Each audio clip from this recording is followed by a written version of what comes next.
आइल सुहाग रात पलंगे पयामती, नीचे से ऊपर राजा खूबे दबावती। ए राजा आइल सुहाग रात पलंगे पयामती, नीचे से ऊपर राजा खूबे दबावती।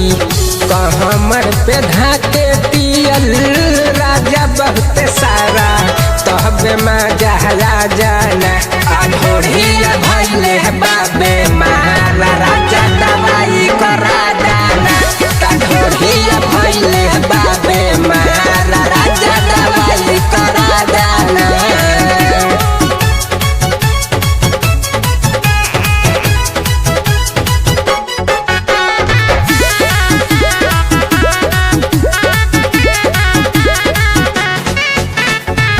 सदिया के दीना से इंजेक्शन लगवाईनी, तब न दराद हमारा भीतरी से गईनी।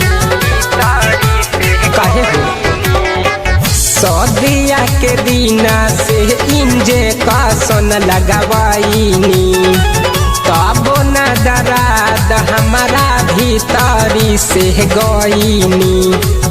डॉक्टर तो ऐसन मौगा कुछ नहीं जाना, सोनिया कुछ कराना अधोड़िया भइले बाबे मारा। राजा दवाई करा दादा अधोड़िया भइले बाबे मारा। राजा दवाई करा दाना।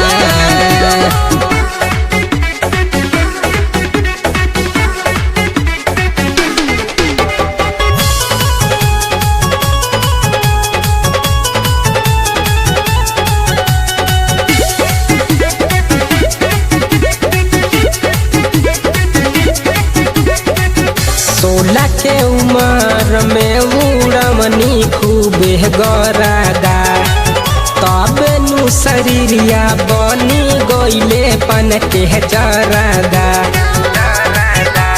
सुना दादा लाल 16 के उम्र में उड़मनी खूबे गरादा, तब नु शरीरिया बनी गईले पन के जरादा। आई है देवरा गोदी घरमा डोज तेज धारा, सोनिया नील साराना अधोड़िया भइल